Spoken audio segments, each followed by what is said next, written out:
Hello, my name is Aaron. I live in New Hampshire. I'm 12 years old, and you could start my time now. So I noticed that you said trade is profit. I'm not really too sure what trade equals profit means, because if you're saying trade equals money, it doesn't, because trade, you could trade for other items, and it doesn't necessarily have to be money. So I also noticed that you said wars wouldn't exist, but I think wars would still exist, like civil wars, and people would still die just as much as they are, and if not even more, for people that do not agree with a single world government. Also, with a single world government, I think they would be absent-minded of people's smaller problems, like you said, road in Ireland. I don't think they would pay much attention to that at all.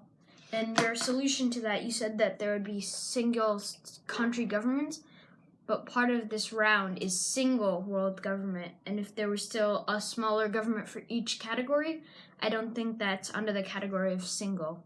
You also said money solves everything. I don't think that's true at all, because if people don't like each other, money doesn't resolve that. You can't just give people money and they'll be okay with you. So those are all the flaws of my opponent's side, and now you can see why all the flaws in the government, a single world government. One of the flaws about a single world government is that if everyone's needs aren't completely addressed, then there would be a lot of hate coming to the government, which would cause uprisings and rebellions. Secondly, I think that it would take a lot of time to establish, and I don't think people would be that happy with a bunch of different countries trying to make you surrender your armies and take over your culture completely. Also, I think that if it's some type of dictatorship or monarchy, if a bad leader is chosen, then they could make horrible decisions.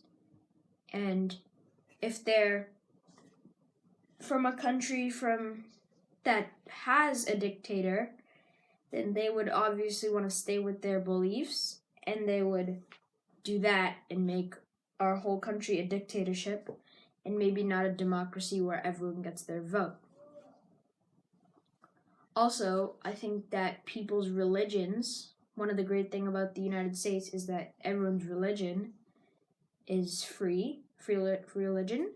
And if, like I said, someone is chosen from, let's say, I don't know, if somewhere where religion can only be something, like a certain religion, then that would be really bad, because some people want to practice their own religions. Also, another flaw about a single world government is the language. What language would we all speak? Would it be English, French, Spanish, Romanian? We don't know what the language would be. And I don't think anyone would want to pick up a new language for one government. And I think it would take a lot of time to learn whatever language is chosen. But if there's like a certain leader from, let's say, France, if the leader of France was chosen, then they would want to have our language is French, so everyone would have to learn French, and I don't think people would like that. Secondly, I think measurement is a very important thing also. Measurement and different like scales, like the metric system versus the other one, I don't know what it's called. Also money, what currency would we use? Would it be like a cryptocurrency? Would it be US dollars? Would it be pesos? We don't know what it would be. And that's why I think that you should choose the opposition side for winning this round. Thank you for your time, and goodbye.